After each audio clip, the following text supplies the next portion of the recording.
بسم الله الرحمن الرحيم. ازيكم عاملين ايه؟ يا رب تكونوا بخير دايما يا رب. في الفيديو ده يا جماعة ان شاء الله هتكلم معاكم لو انت عندك جوز زغاليل. زي ما انتم شايفين كده يا جماعة. فرد كبير وفرد صغير. طبعا يا جماعة ده الطبيعي ان انت يكون عندك الذكر والنتاية. لازم بيكون الذكر حجمه بيكون اكبر من حجم النتاية بشوية. بس يا جماعة الجوز ده الذكر حجمه أكبر من النتاية بزيادة، يعني ايه أكبر من اللزوم.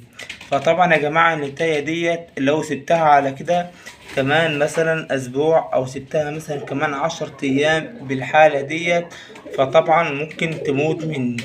طبعا يا جماعة أنا لما باجي أحط للحمام أكل ويجي يزق للزغاليل أو يأكل الزغاليل، يعني طبعا عشان خاطر الفرد ده صحته كويسة، فبيروح عند الأب والأم ويروح ياخد الأكل كله. وطبعا الفرد الصغير ده المسكين النتاية ديت طبعا بتاخد أكل شوية صغيرين أو ممكن كمان يعدي عليها طاقة من غير ما تاكل خالص.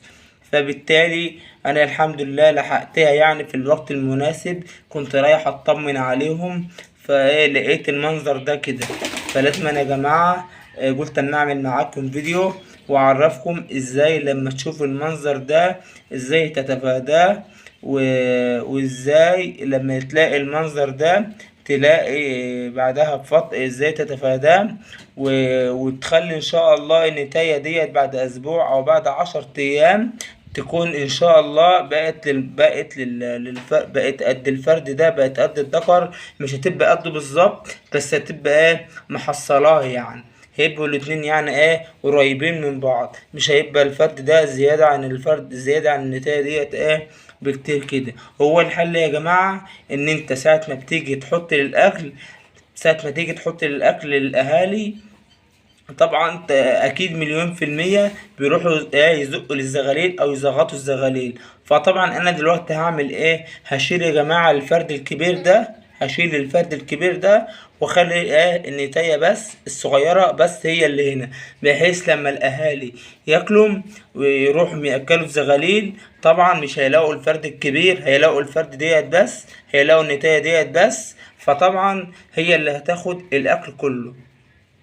تمام، وهتكون شبعت يعني. طبعا ده هحطه لما هتكون حسيت ان النتاية ديت شبعت يعني وخلاص خدت كفايتها من الاكل.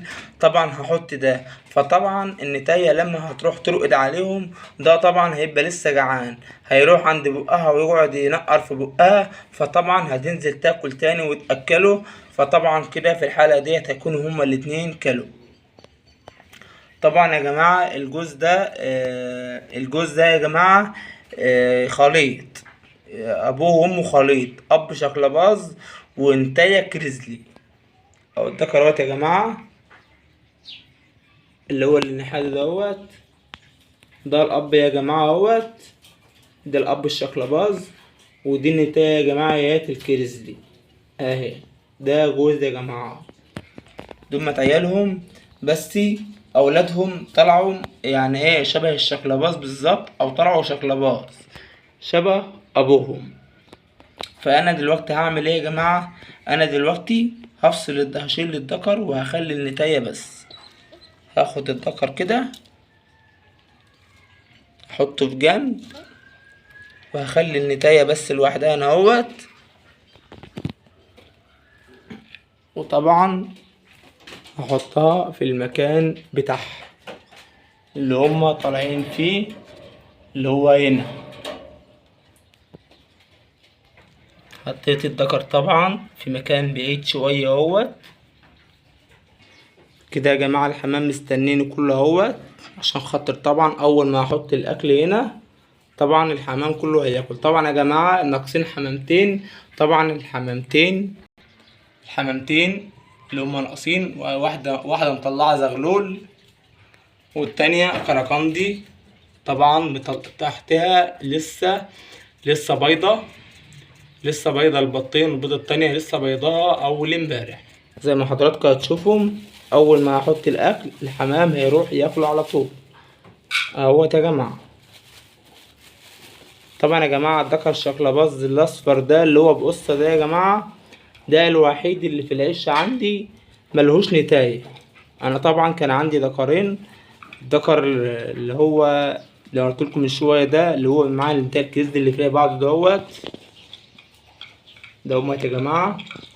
الذكر ده ما كانش معاه نتاية، النتاية ديت يا جماعه جت من بره وخدت الذكر ده، فطبعا انا عرفت صاحبها ورحت عنده قلت له النتاية ديت تلزمني، وعرفتها طبعا ان انا اديها له، قلت له النتاية دي تلزمني واديت له حقها عشان برضك ما بقاش خدت حاجه حرام عليا. فطبعا طلعه من الجوز اهوت يا جماعه. حتى الحمام اللي فوق نزل ياكل. ده كل الحمام اللي عندي يا جماعه، انا ما عنديش حمام كتير. ان شاء الله في الفتره اللي جايه باذن الله انا هحاول ان شاء الله على قد ما اقدر ان انا ما اخدش زغاليل من وراهم واتبعها. ان شاء الله هربي من وراهم، هربي الجزء اللي انا وريته من شويه ده. ان شاء الله الجزء هيبقى كويس خالص باذن الله، وهحافظ عليه برضك من الجدري، وبرضك هعمل لكم فيديو الوقايه من مرض الجدري ان شاء الله. طبعا يا جماعه الجوز اللي هو المفروض الاب شكل باظ النتاية الكيزلي طبعا لسه هورب لكم من شويه. انا متابعهم يا جماعه عشان خاطر ان شاء الله بعد ما تاكل هي والذكر تطلع تزخط الزغاليل. مش عايز اقول لكم يا جماعه ان الحمام كله يعتبر اكل، وطلع اللي طلع عند اللي مطلع زغلول راح عند عياله زغلول واحد، واللي بايض برضك راح يرقد على البيض الجوز بحاله. وطبعا الجوز ده عشان خاطر عنده زغاليل كبيرة فلسه بسم الله ما شاء الله لسه بياكلهم، عشان خاطر هيروحوا يزقهم للزغاليل فبياكلهم بصراحة هما الاتنين، وهيشربوا المية اهيت وهيروحوا ان شاء الله يزقوا للزغاليل دلوقتي الزغلول دلوقتي.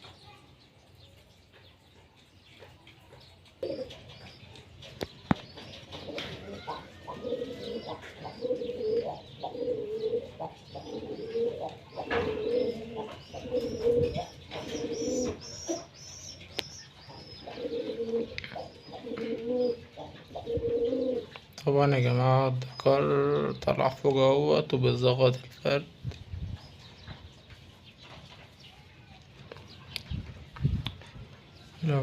لو ما كنتش يا جماعة شلت الفرد الكبير ده كان هو اللي هياخد كل الأكل. معلش يا جماعة أنا بتكلم بالراحة بس عشان خاطر الحمامة الذكر بيزغط ميخافش منه ويطير كده. الفرد الصغير ده هياخد كفايته من الأكل من الذكر ومن النتاية. هسيبكوا بقى تتفرجوا على المنظر ده.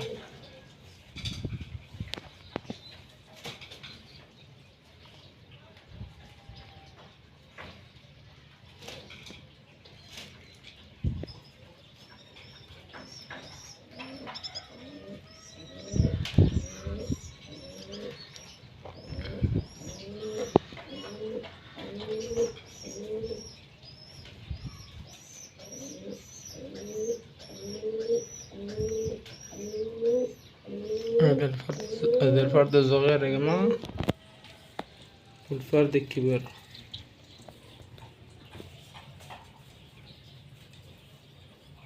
ديت يا جماعة أحسن طريقة.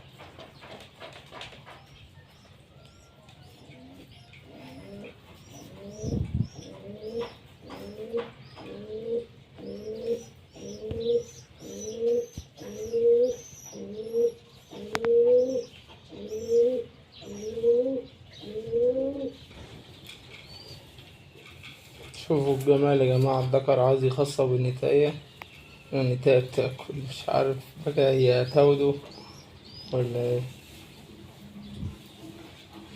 هي مش مركزة معاه خالص.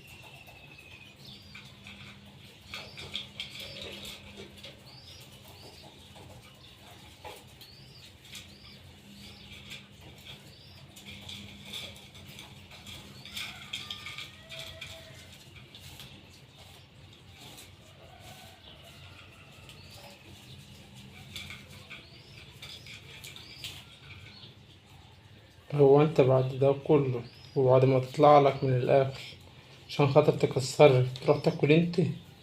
ده انت ذكر بارد. طبعا الام راحت اخريت يا جماعة هتزغط الزغلول. هسكت بقى شوية عشان خاطر طول ما انا بتكلم هي بتبقى خايفة مني.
بصراحة يا جماعة أنا كده شايف إن الزغلول ده كفاية عليه كده.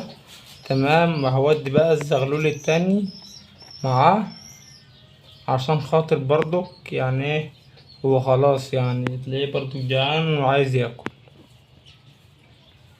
استنى بس كده لما الأم برضك تزغط المرة دي. كده يا جماعة الزغلول ده بسم الله ما شاء الله الحويصلة بتاعته التلاتة اهيت خلاص كده. بسم الله ما شاء الله يعني. على فكرة يا جماعة التجربة ديت أنا تاني يوم أعملها النهاردة وامبارح، وإن شاء الله هفضل أعمل الحركة ديت يا جماعة إن شاء الله لحد ما الفرد ده يشد حيله كده، يعني كمان أسبوع ولا 10 أيام وإن شاء الله يبقى جد الفرد التاني. كده خلاص جبت الفردين اهمت، جبت الفرد التاني اهوت. والله يا جماعة واكل اهوت، بس برضك ده واكل أكتر من ده خلاص شبع على كده. ده برضك ان شاء الله لما الاهالي دلوقتي تيجي عندهم ده طبعا ابنه الكبير اول ما يروح عند امه ولا ابوه هيزغطوه على طول. وبكده يا جماعة اكون خلصت معاكم نهاية حلقة النهاردة. بتمنى منكم يا جماعة اللي مش مشترك في القناة يشترك ويفعل زر الاشعارات عشان خاطر اما انزل اي فيديو يجيله اشعار باي فيديو ايه انا بنزله جديد. ويعمل لي لايك يا جماعة، اللايك بيرفع الفيديو وبيخلي اكبر عدد من الناس انهم يشاهدوا الفيديو بتاعي. السلام عليكم ورحمة الله وبركاته.